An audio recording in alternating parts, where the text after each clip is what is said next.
जी, तो अब हम बात करेंगे नेटवर्क लेयर के हवाले से। और नेटवर्क लेयर में डिफरेंट प्रोटोकॉल्स हैं जिनकी बेस पे हमारी कम्युनिकेशन होती है, और इन प्रोटोकॉल्स के अपने अपने रोल्स हैं जो कि इंशाल्लाह हम प्रैक्टिकली इनको परफॉर्म भी करेंगे। यहाँ पे देखिए हमारे पास नेटवर्क लेयर, जैसा कि हमने बात की थी, कि डील करती है आईपी के साथ। और आईपी एड्रेस के बाद हमने बात की थी कि इसमें पैकेट्स बनते हैं, जैसा कि हमने फ्लो में देखा था। जी नोमान।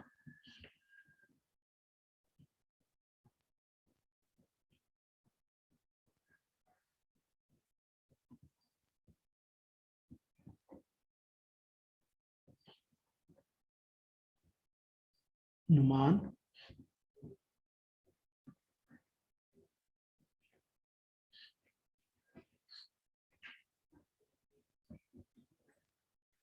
जी, तो नेटवर्क लेयर के ऊपर जो हमारे पास आईपी की बात की जाए, तो आईपी एड्रेस बेसिकली हमारे पास 32 बिट का एक एड्रेस होता है, ठीक है, जो कि हर एक कंप्यूटर को असाइन होता है, जो कि हमने सिस्को पैकेट ट्रेसर में भी देखा कि उसके बगैर हमारी कम्युनिकेशन जो है वो स्टैब्लिश नहीं होती। और ये एड्रेस जो होता है, आईपी एड्रेस, ये लॉजिकल होता है, फिजिकल नहीं होता। ये आईपी एड्रेस जो होता है, ये हर कंप्यूटर को हम या तो स्टैटिक प्रोवाइड कर सकते हैं या डायनामिक प्रोवाइड कर सकते हैं। स्टैटिक का कंसेप्ट भी हमने सिस्को पैकेट ट्रेसर में देख लिया कि अगर हमें पता है कि हमने ये आईपी यूज़ करनी है, इस क्लास की आईपी यूज़ करनी है, तो हम क्या करते थे, अपनी मशीन्स को, अपने कंप्यूटर्स को इंडिविजुअली आईपी एड्रेस असाइन करते थे। और उसके बाद हम क्या करते थे, जब दो या दो से ज़्यादा कंप्यूटर्स हम अपने नेटवर्क में कनेक्ट कर लेते थे एक स्विच की मदद से, तो फिर हम उसके बाद उसको चेक करते थे कि क्या PC1 PC2 के साथ कम्युनिकेट कर सकता है। इस कम्युनिकेशन को वेरीफाई करने के लिए, आइडेंटिफाई करने के लिए हम पिंग कमांड का भी इस्तेमाल करते थे। और उसके साथ साथ हम ICMP मैसेज भी भेज सकते थे, जो कि इंटरनेट कम्युनिकेशन मैसेज प्रोटोकॉल है, जो कि इस चीज़ की निशानदेही कराता है कि हम PC1 के साथ या 2 के साथ कम्युनिकेट करना चाहते हैं। और फिर हमने उसको सिस्को पैकेट ट्रेसर में देखा कि PC1 या PC2 जिसको भी आपने अपना ICMP मैसेज भेजा, वो दोबारा उसको एक्नॉलेज भी करता था, ठीक है। उसके बाद उसको बताता भी था कि जी मैं भी रेडी हूँ कम्युनिकेशन के लिए, अगर आपको डेटा शेयर करना चाहते हैं। तो इस तरह का कंसेप्ट हमारे पास लॉजिकल एड्रेसेस के अंदर यूज होता है, और आईपी एड्रेस बेस ही है इसकी, जिसकी बेस पे हमारी कम्युनिकेशन एस्टेब्लिश होती है। डायनामिक आईपी का कंसेप्ट हमने देखा था, जब हमने एक DHCP सर्वर लगा दिया, जिसकी मदद से हम डिफरेंट नोड्स को, डिफरेंट कंप्यूटर्स को आईपी एड्रेस असाइन करते थे, और वो कंप्यूटर ऑटोमेटिकली आईपी एड्रेस क्या कर लेते थे, पिक कर लेते थे, क्योंकि हमने DHCP सर्वर को एक आईपी का सीक्वेंस प्रोवाइड किया हुआ था, एक पूल दिया हुआ था, ठीक है, जिसकी बेस पे वो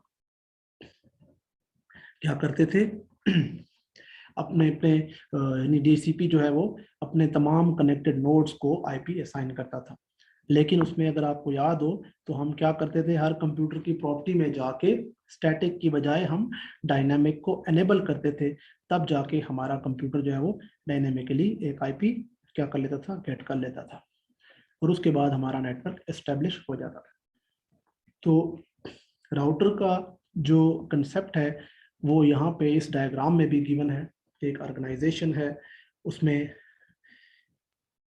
उसके सब ऑफिसेज हैं। लेट सपोज एक ऑर्गेनाइजेशन का एक ऑफिस लाहौर में है, एक कराची में, एक इस्लामाबाद में है, एक पेशावर में है, किसी भी सिटी में है। तो हर ऑफिस के अंदर आप इस डायग्राम में देखें तो कहीं पे 20 यूजर्स हैं, 20 कंप्यूटर्स हैं, कहीं पे 50 कंप्यूटर्स हैं, कहीं पे 800 हैं, हो सकता है ये हेड ऑफिस हो, ठीक है। इसी तरह 60 कंप्यूटर्स हैं। तो ये सारे के सारे आपस में कम्युनिकेट करते हैं थ्रू राउटर, ठीक है, क्योंकि हमने बात की कि राउटर का काम क्या है, बेस्ट पाथ आइडेंटिफाई करना, बेस्ट पाथ का सॉल्यूशन फराहम करना, कि जो आपका लोकल एरिया नेटवर्क से एक मैसेज, एक पैकेट मूव करता है आउटसाइड द ऑर्गेनाइजेशन, उस पैकेट को सोर्स टू डेस्टिनेशन जो है वो डिलीवरी का जो प्रोसेस है उसको मैनेज करना इस राउटर की रिस्पॉन्सिबिलिटी है कि एक सोर्स से उसने उठाया और दूसरे एंड पे डेस्टिनेशन पे उसको पहुंचा दिया। अब इसमें जो बेसिकली लॉजिक है वो सेम वही है कि आईपी एड्रेस का होना ज़रूरी है। आईपी एड्रेस के बगैर आपकी कम्युनिकेशन नहीं हो सकती। तो इसीलिए आईपी एड्रेस के बगैर कम्युनिकेट करने का जो कंसेप्ट है वो अवेलेबल नहीं है।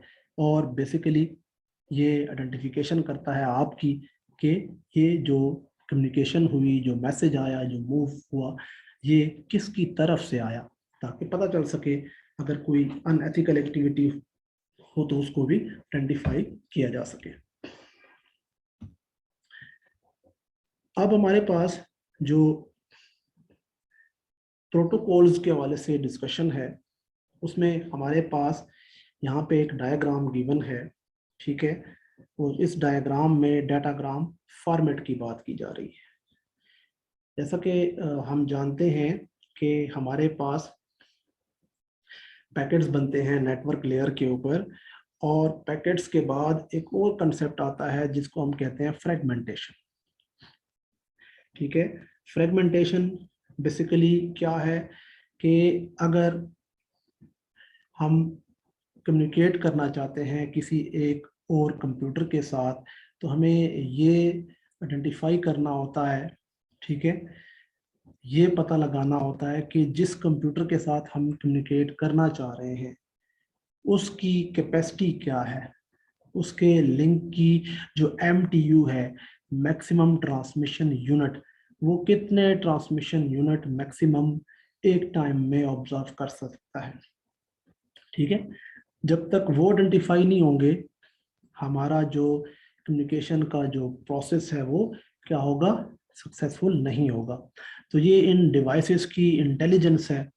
राउटर बेसिकली क्या करता है, इसी तरह आइडेंटिफाई करता है अपने फॉरवर्ड लिंक के ऊपर, अपने फर्दर जो डेस्टिनेशन की तरफ मूव कर रहा है, उसका जो पैकेट जाना होता है, वो सबसे पहले ये आइडेंटिफाई करता है कि जिस लिंक पे इस पैकेट ने जाना है क्या उसकी ये कैपेसिटी है, क्या वो इस पैकेट को ले जाने की सलाहियत रखता है।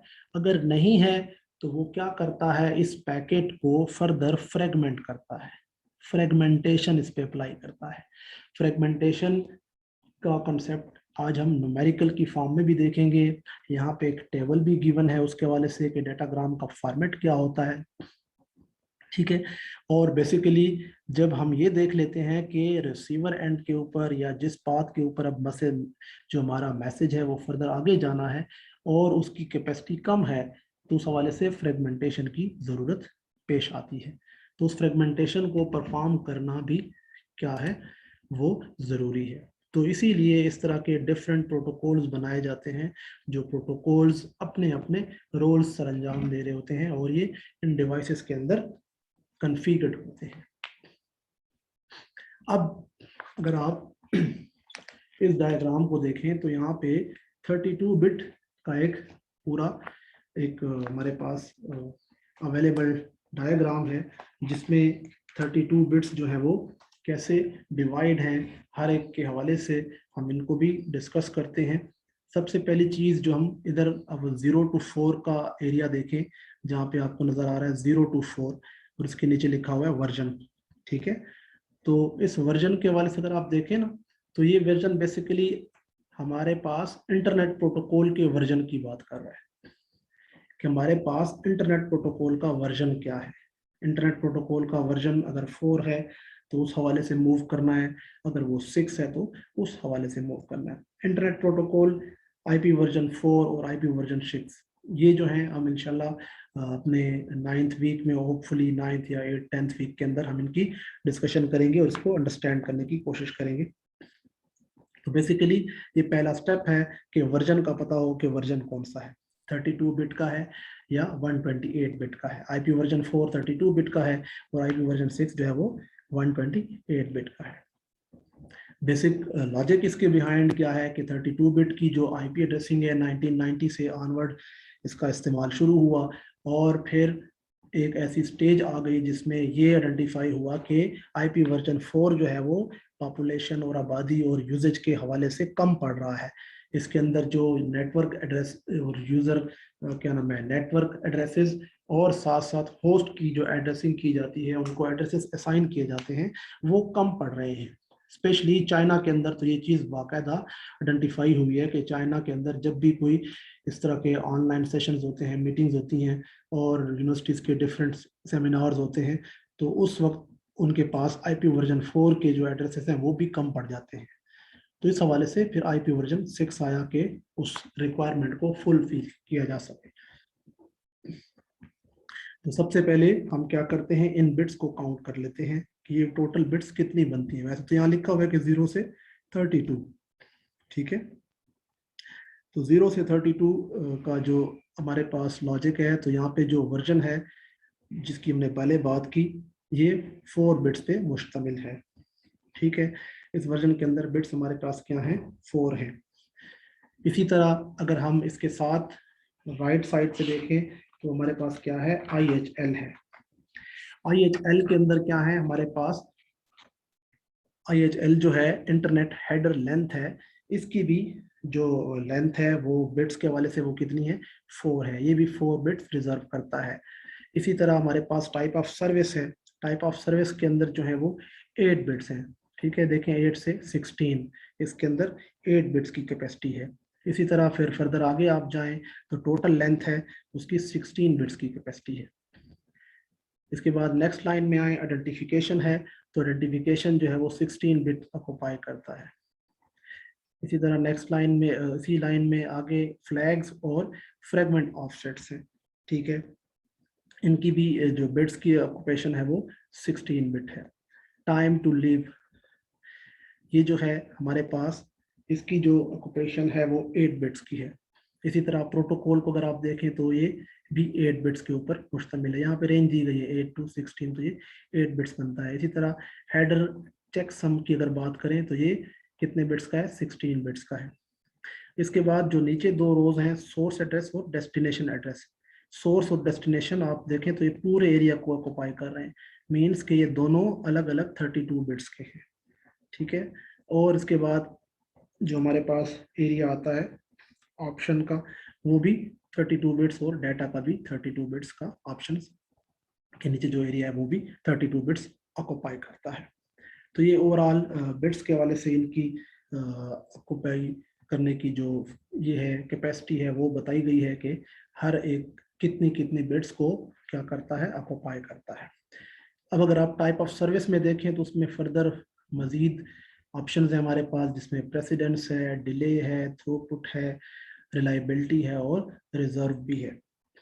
फ्लैग्स के अंदर हमारे पास क्या है, रिजर्व ऑप्शन भी है, डोंट फ्रेगमेंट, अगर आप चाहते हैं कि फ्रेगमेंटेशन की ज़रूरत नहीं है, ठीक है। अगर आपका सिस्टम ये देख रहा है कि फ्रेगमेंटेशन की ज़रूरत नहीं पड़ेगी, इंटेलिजेंट डिवाइस ये डिसाइड कर लेती है तो फ्रेगमेंटेशन नहीं होगी।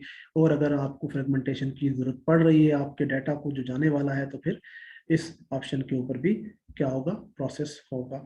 अब हम इसकी अंडरस्टैंडिंग के हवाले से अगर हम बात करें तो हमारे पास टोटल बिट्स कितनी बन रही हैं, 32, और हर रो के अंदर 32 बिट्स हैं। इस पूरी रो में 32 बिट्स हैं, इस रो में भी 32 बिट्स हैं, ठीक है। तो ये हमारे पास ओवरऑल 32 बिट्स हर एक रो रिप्रेजेंट कर रही है।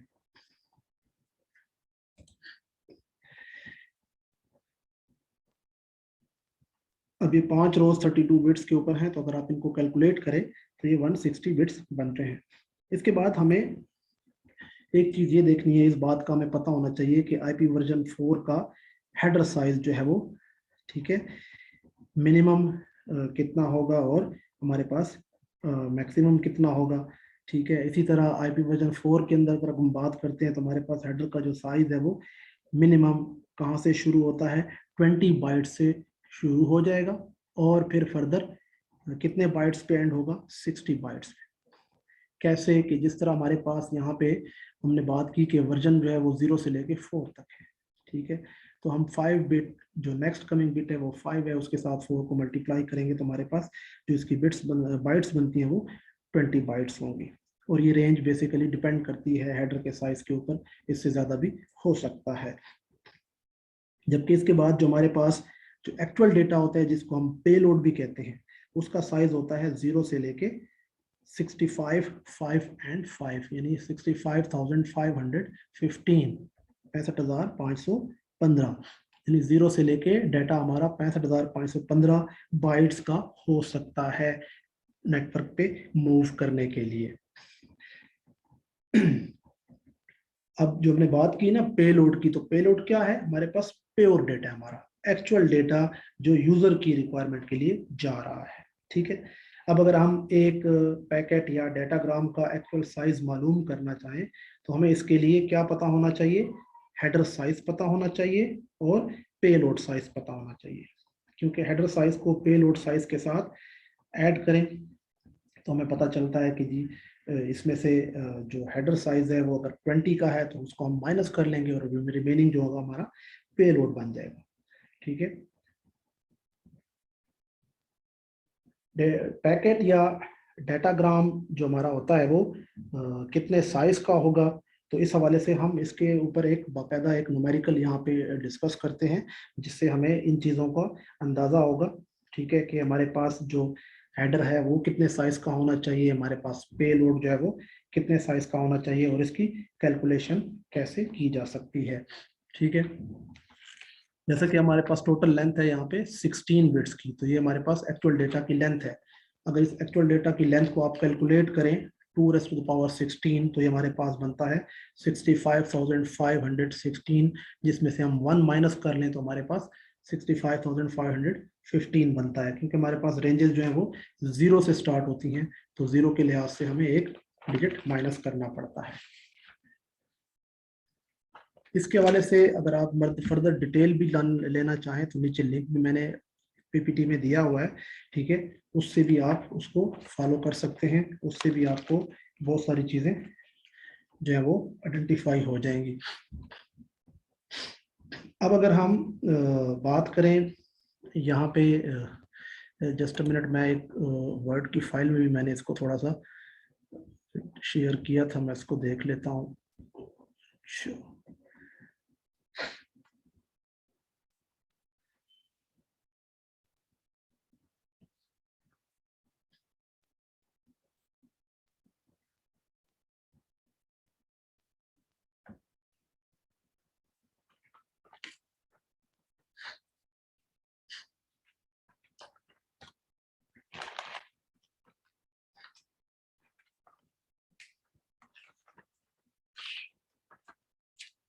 जी, तो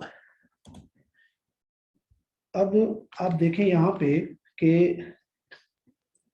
जैसे हमने बात की कि हर एक जो पोर्शन है इसके अंदर डाटाग्राम फॉर्मेट के अंदर उसने अपनी अपनी बिट्स रिजर्व की हुए हैं और उन बिट्स की बेस पे वो अपनी जो फंक्शनलिटी है उसको परफॉर्म करता है।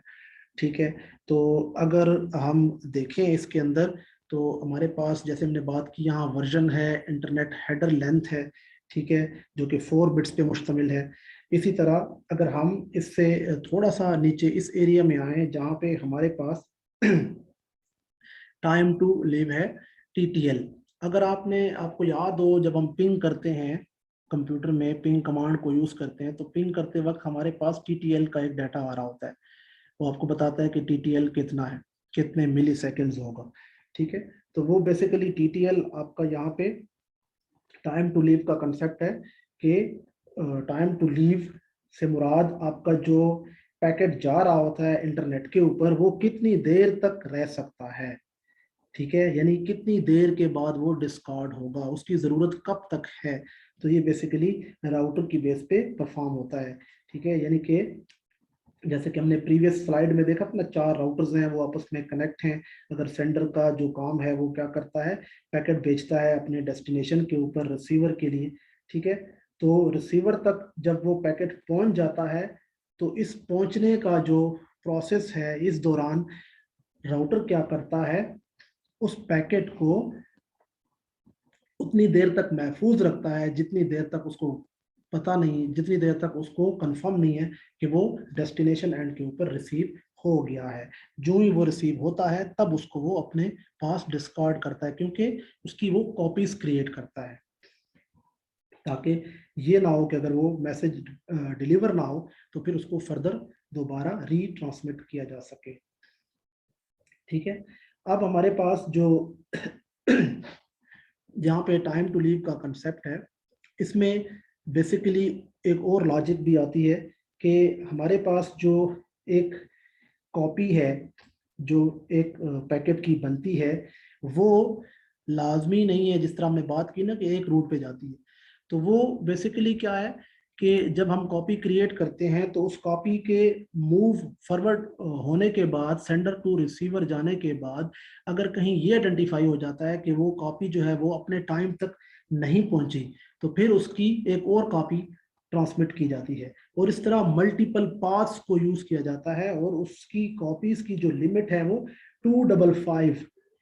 255 नोड्स पर जो है वे कॉपीज क्रिएट हो सकती हैं। अगर आपके नेटवर्क में नोड्स इतने मौजूद हैं तो इतनी कॉपीज उसकी क्रिएट हो सकती हैं, जब उसको ये पता चलता है कि वो जो मैसेज है वो रिसीवर तक या पैकेट है वो पहुंचा ही नहीं है, तो उस सूरत में वो उसकी फिर एक कॉपी जो है वो फिर फॉरवर्ड करता है, फिर फॉरवर्ड करता है, और ये कब तक चलता है? 255, यानी कि 255 ट्राइज तक। उसके बाद ये डिस्कार्ड हो जाता है अगर वो फॉरवर्ड नहीं हो सकता।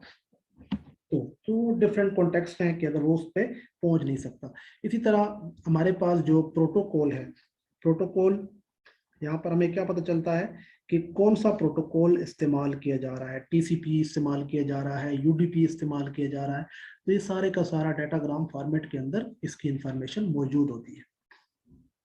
इसी तरह हमारे पास हेडर चेकसम है। चेकसम की भी हमने बात की थी कि चेकसम का मैकेनिज्म क्या है, यानी हम चेकसम को कैलकुलेट करने के बाद डिसाइड करते हैं।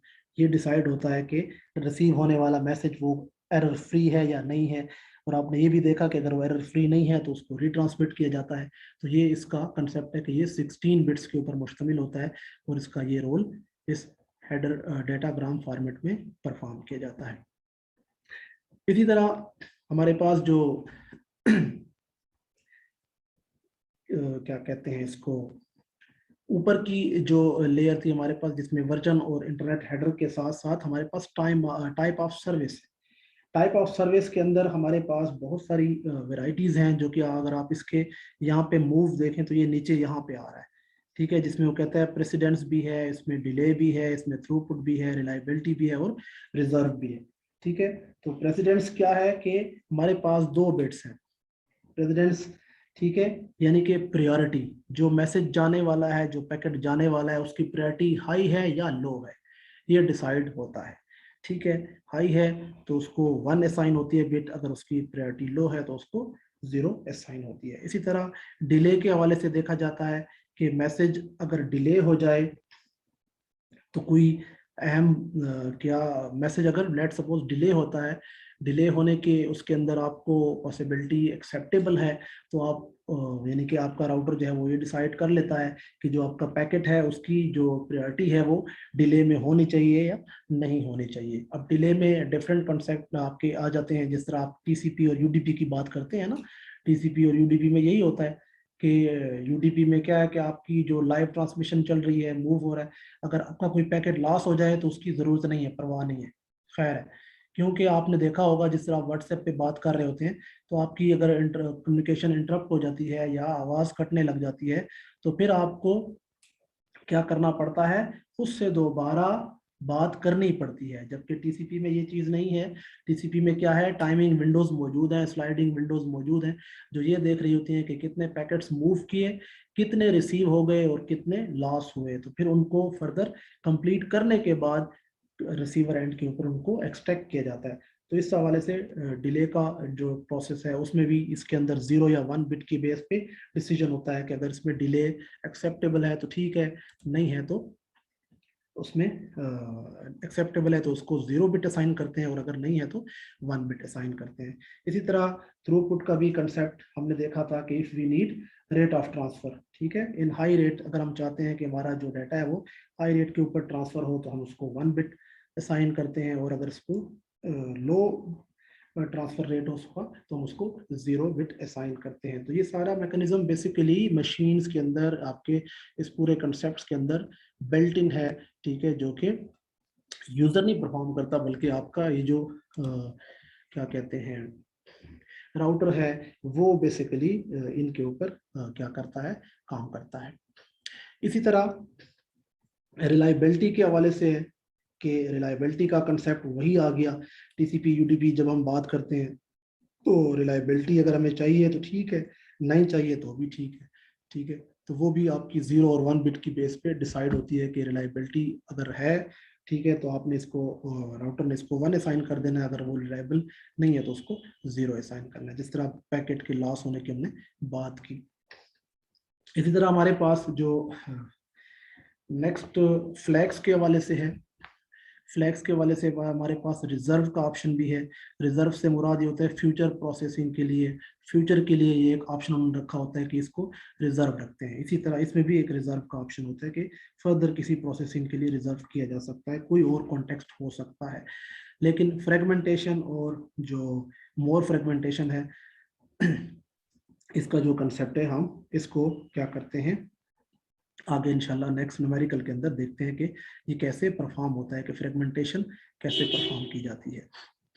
सोर्स एड्रेस और डेस्टिनेशन एड्रेस की हमने बात कर ली है ऑलरेडी, के इसके अंदर क्या होता है हमारे पास 32 बिट का एड्रेस होता है, जो कि सोर्स का भी होता है और डेस्टिनेशन का भी होता है। जिस तरह आप इन्वेलप के ऊपर एड्रेस लिखते हैं अपने सेंडर का और रिसीवर का। ठीक हो गया। अब हम एक और फाइल शेयर करते हैं यहाँ पे, जिसमें हम इस डायग्राम के मुतालिक एक एग्जांपल देख लेते हैं। अब इस एग्जांपल में हमारे पास क्या है कि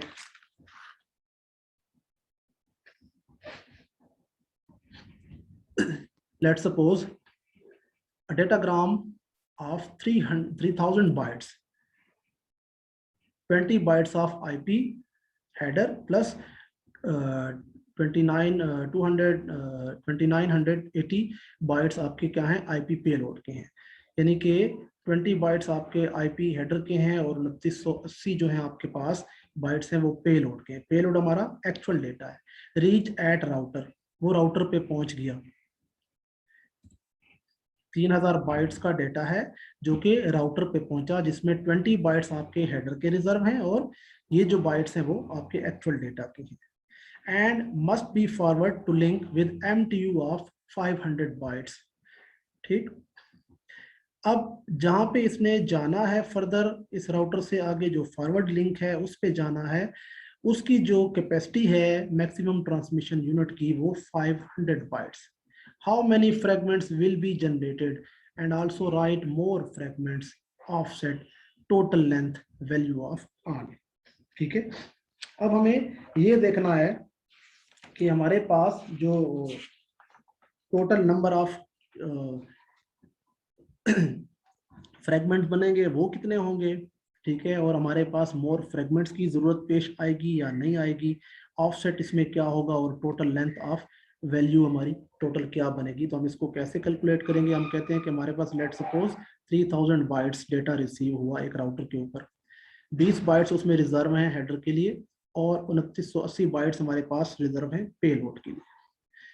अब अगर हम देखें, now assume that router further sends this data to another network, but receiving network link MTU is 500 bytes. So router cannot send the 3000 bytes at the same time. ठीक है, to due to receiver network MTU capacity. अब वो restrict हो गया router कि 3000 bytes का data नहीं जा सकता रिसीवर के पास, क्योंकि उसकी कैपेसिटी 500 बाइट्स की है। Then there is a need of fragmentation which perform by the router. तो ये फ्रेगमेंटेशन कौन परफॉर्म करेगा, राउटर परफॉर्म करेगा। सो find the number of fragments, तो हमारे पास नंबर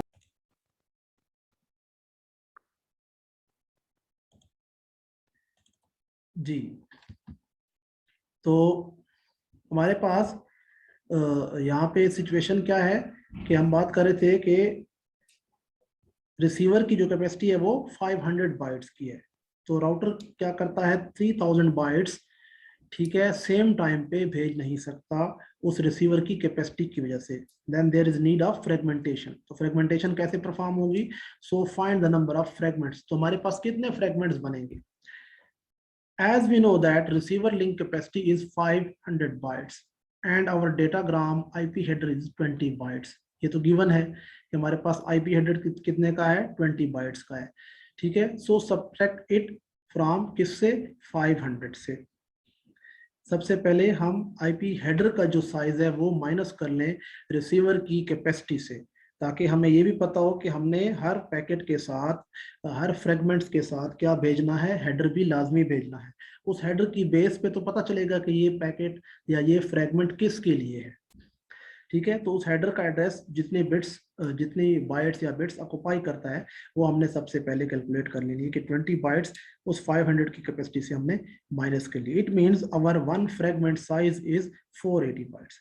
रिसीवर एंड के ऊपर रिसीव होने वाला जो एक्चुअल डेटा होगा वो 480 बाइट्स का होगा। ठीक है, अब क्या होगा? सो नंबर ऑफ फ्रेगमेंट्स कैसे कैलकुलेट होंगे?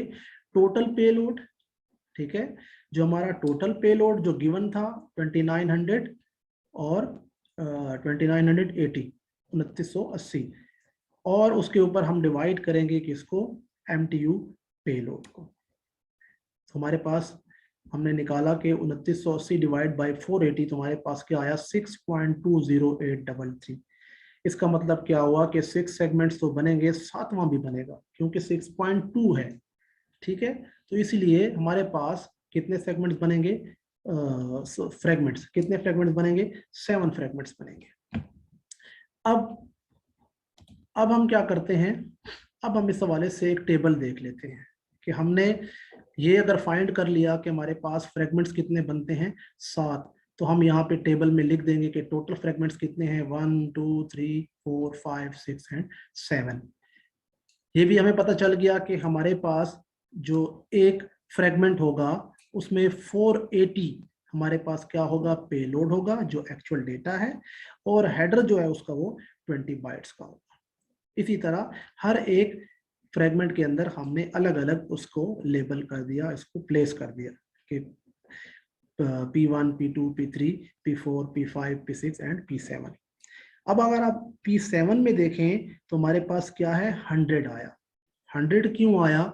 क्योंकि जब आप 1 से लेके 6 तक इनको ऐड करते हैं तो ये बनता है 2890, जो कि 100 लेस है एक्चुअल पेलोड से, क्योंकि हमने एक्चुअल डेटा कितना भेजना है? 2980।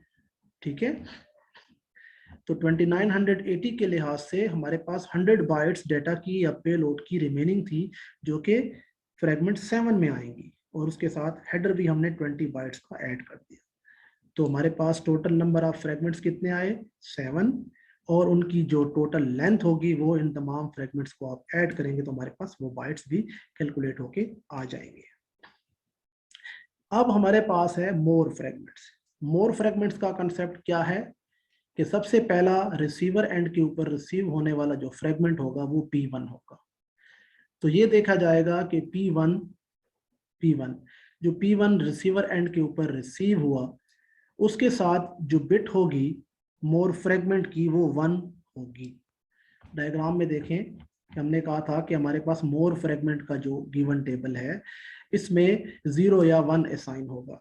अगर इसमें 1 असाइन है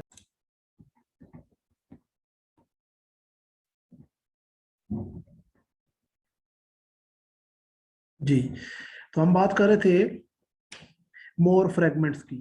तो मोर फ्रेगमेंट्स की वैल्यू जो है वो हमने बात की गिवन डायग्राम के अंदर कि मोर फ्रेगमेंट्स की अगर वैल्यू 1 होगी तो उससे क्या पता चलेगा? रिसीवर को ये पता चलेगा कि इस फ्रेगमेंट के बाद एक और फ्रेगमेंट भी रिसीव होना है।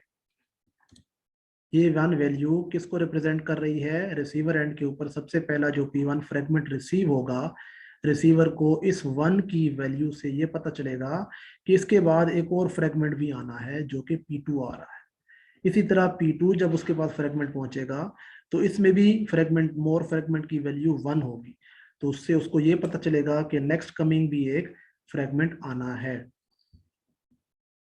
ठीक है। इसी तरह P4 जो होगा उसमें भी अगर मोर फ्रेगमेंट की वैल्यू 1 होगी तो रिसीवर को ये पता चलेगा कि नेक्स्ट कमिंग एक और फ्रेगमेंट भी आना है। इसी तरह ये भी 1 है, ये भी 1 है, और लास्ट में आपने देखा कि 0 है। अब मोर फ्रेगमेंट की वैल्यू 0 कर दी गई, जिससे ये पता चलेगा कि ये आखिरी फ्रेगमेंट था, जिसके बाद इन तमाम फ्रेगमेंट्स को मर्ज कर दिया जाए और इसमें से एक्चुअल डेटा को सीक्वेंस के साथ एक्सट्रैक्ट कर लिया जाए। तो ये एक पूरा प्रोसेस है मोर फ्रेगमेंट्स का, कि जब आपके रिसीवर एंड के ऊपर उसकी कैपेसिटी जो है वो सेंडर के मुकाबले में कम होती है, तो बेसिकली क्या करता है, राउटर जो है वो इसकी बेस पे उसकी फ्रेगमेंटेशन करता है, ताकि डेटा को मजीद छोटे चंक्स में डिवाइड करके रिसीवर एंड के ऊपर उसको पहुंचाया जा सके। इसके बाद है ऑफसेट। ऑफसेट का कंसेप्ट क्या है कि ऑफसेट हमारे पास ये बताता है कि नेक्स्ट आने वाली क्या नाम है, जो लेट सपोज हमारे पास जिस तरह फ्रेगमेंट 1 जा रहा है, तो फ्रेगमेंट 1 के अंदर ऑफसेट की वैल्यू यहाँ पे 0 आ रही है। 0 क्यों आ रही है कि ये ऑफसेट का कंसेप्ट क्या है कि इस P1 से आगे, इस P1 से आगे यानी इस तरफ राइट साइड पे, ठीक है, इस P1 से आगे और कोई मैसेज रिसीवर के एंड पे कोई फ्रेगमेंट नहीं पहुंचा। ठीक है, तो इसका मतलब क्या है कि P1 की जो वैल्यू है वो 0 होगी, लेकिन P2 की वैल्यू 480 क्यों है कि P2 से पहले P1 पहुंचेगा।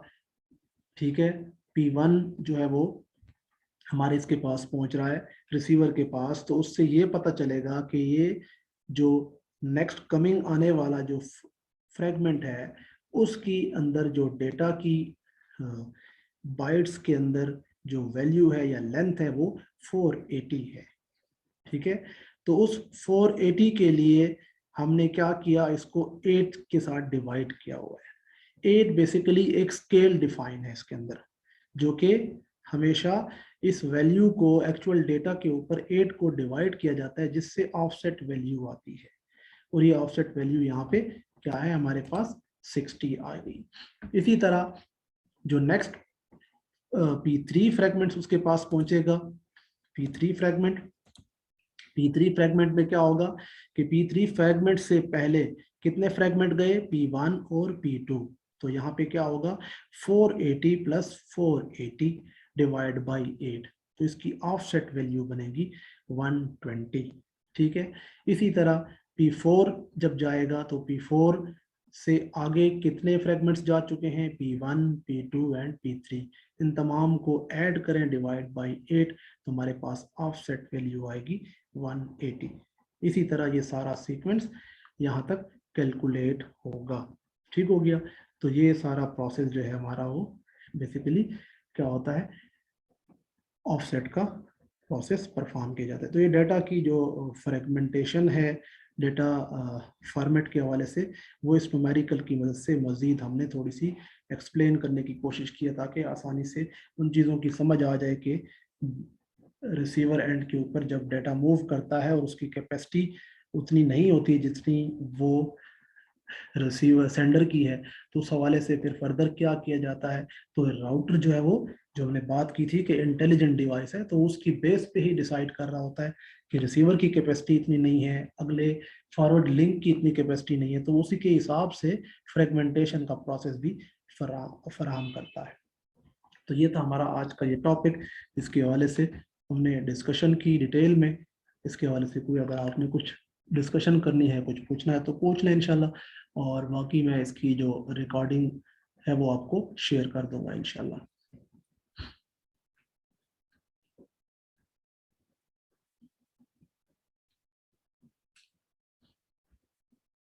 इसके हवाले से चैप्टर 20 बनता है इस नेटवर्क लेयर के टॉपिक के हवाले से। बुक में आप उस चैप्टर को भी स्टडी करें, साथ उसमें जो न्यूमेरिकल्स हैं उनको भी फॉलो करें, ताकि आपको मज़ीद अंडरस्टैंडिंग हो।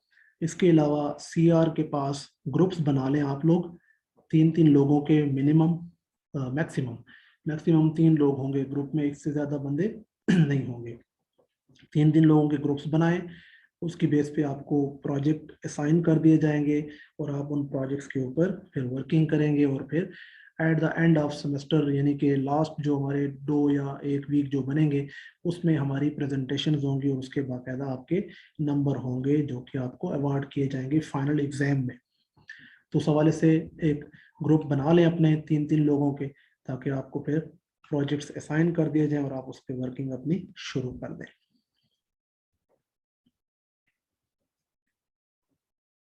ठीक हो गया जी? ओके सर जी। Okay okay sir.